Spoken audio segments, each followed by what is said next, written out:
ఇక మన్యం జిల్లా పార్వతీపురంలో తుఫాను ప్రభావిత ప్రాంతాలను పరిశీలించాలని అధికారులను మంత్రి గుమ్మడి సంధ్యారాణి ఆదేశించారు. దాదాపు 1591 ఎకరాల వరి పంట, 161 ఎకరాల పత్తి పంట నాశనమైనట్లు అధికారులు అంచనా వేశారు. దీనిపై పూర్తి వివరాలు సేకరించి నివేదిక అందించాలని మంత్రి సూచించారు.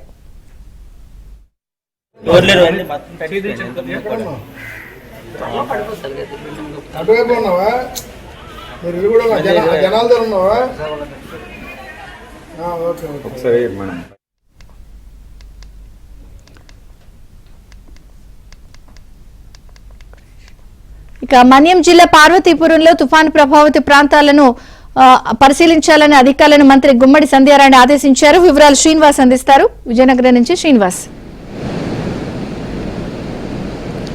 విజయ చంద్రిక, విజయనగరం, పార్వతీపురం, మన్యం జిల్లా ఈ రెండు జిల్లాల్లో కూడా మొత్తం జలాశయాలు, అదేవిధంగా చిన్న పెద్ద చెరువులన్నీ కూడా పూర్తి స్థాయిలో జలకళను సంతరించుకున్నాయి. కొన్ని ప్రమాద స్థితికి చేరుకున్నాయి. ఈ దశలో ప్రాజెక్టుల నుంచి దిగువ ప్రాంతానికి నీరు విడుదల చేస్తున్నారు. పార్వతీపురం, మన్యం జిల్లాలో అయితే తోటపల్లి, అదేవిధంగా అలానే పెద్దగడ్డ, ఇంకా ఒట్టిగడ్డ జలాశయాలు పూర్తి సామర్థ్యంతో జలకళ సంతరించుకున్న నేపథ్యంలో నీరుని విడిచిపెడుతున్నారు. విజయనగరం జిల్లాకు వచ్చేసరికి తాటిపూడి, ఆంధ్ర ఈ రెండు జలాశయాలకు సంబంధించి కూడా నీరుని దిగువకు విడిచిపెడుతున్నారు. ఇప్పుడు మనం విజయనగరం జిల్లాలోని గజపతి నగరం నియోజకవర్గం గంట్యాడ సమీపంలో ఉండేటటువంటి తాటిపూడి జలాశయం దగ్గర ఉన్నాము. ఇది ఈ జిల్లాలో ఉండేటటువంటి పెద్ద జలాశయాల్లో ఒక జలాశయం. పూర్తిగా ఇప్పుడు మన వీడియో జర్నలిస్ట్ చూపిస్తున్న విజువల్స్ బట్టి పూర్తి జలకళను సంతరించుకుంది. 2011లో వచ్చేటటువంటి హుద్హుద్ తుఫాన్ తరువాత ఈ స్థాయిలో ఇదంతా కూడా ఎక్కువ నీరుని సంతరించుకోవడం ఇదే ప్రథమంగా మనం చెప్పుకోవచ్చు. సుమారు 12 సంవత్సరాల తర్వాత ఇంత వాటర్ రావడం జరిగింది. ఈ దశలో ఇక్కడ సంబంధించినటువంటి ఇరిగేషన్కి సంబంధించిన అధికారులు దిగువకి నీరు విడిచిపెడుతున్నారు. ఈ తాటిపూడి జలాశయం విజయనగరం జిల్లాలో ఉండేటటువంటి రైతులకు సాగునీరు, విశాఖపట్నం ప్రజలకి తాగునీరు అందించడానికి ఈ ప్రాజెక్ట్ని ఏర్పాటు చేయడం జరిగింది.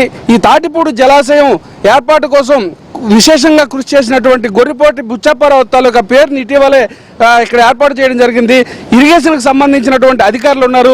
వాటిని మరిన్ని వివరాలు అడిగి తెలుసుకుందాం. ఏఈ గారు, మీరు చెప్పండి, ఈ జలాశయం తాలూకా సామర్థ్యం ఎంత, ఇన్ఫ్లో ఎంత ఉంది, అవుట్ఫ్లో ఎంత ఉంది?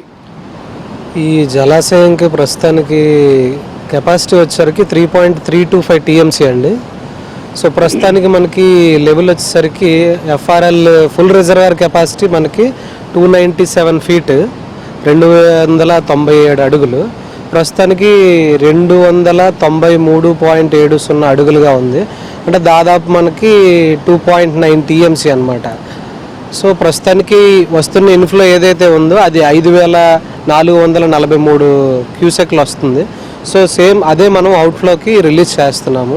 5443 క్యూసెక్లు మనం బయటికి విడుదల చేయడం అయితే జరుగుతుంది ప్రస్తుతానికి. ఇప్పుడు ఈ తాటిపూడి ఈ జలాశయం నుంచి విశాఖపట్నంకి ఒక రోజుకి ఎంత నీటిని పంపిస్తారు తాగునీరు?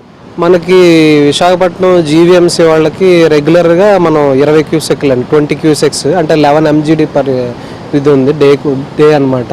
సో మనం రెగ్యులర్గా అది పంపిస్తూనే ఉంటాం. అది అయితే ఇంత ప్రమాదకర స్థాయిగా వచ్చిన దశలో మీరు దిగువకు విడిచిపెడుతున్నట్టు నీరు మీరు ఇక్కడే రోజుకి ఎన్ని గంటలు ఇక్కడ పనిచేస్తారు, లేదా డే అండ్ నైట్ మీరే ఉంటారా?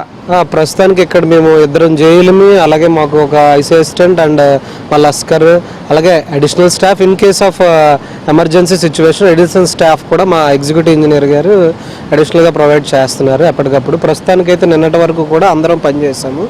సో ప్రస్తుతానికి కూడా మనం పనిచేస్తున్నాం. ఎందుకంటే ఈ సైక్లోన్ అయిపోయినా సరే దాని ఇంటెన్సిటీ ఆఫ్ రెయిన్ఫాల్ ఏదైతే ఉందో మన క్యాచ్మెంట్ ఏరియాలో వస్తుంది కాబట్టి అందరం కూడా ఇక్కడ రెగ్యులర్ డ్యూటీస్ అనేవి చేస్తున్నాం.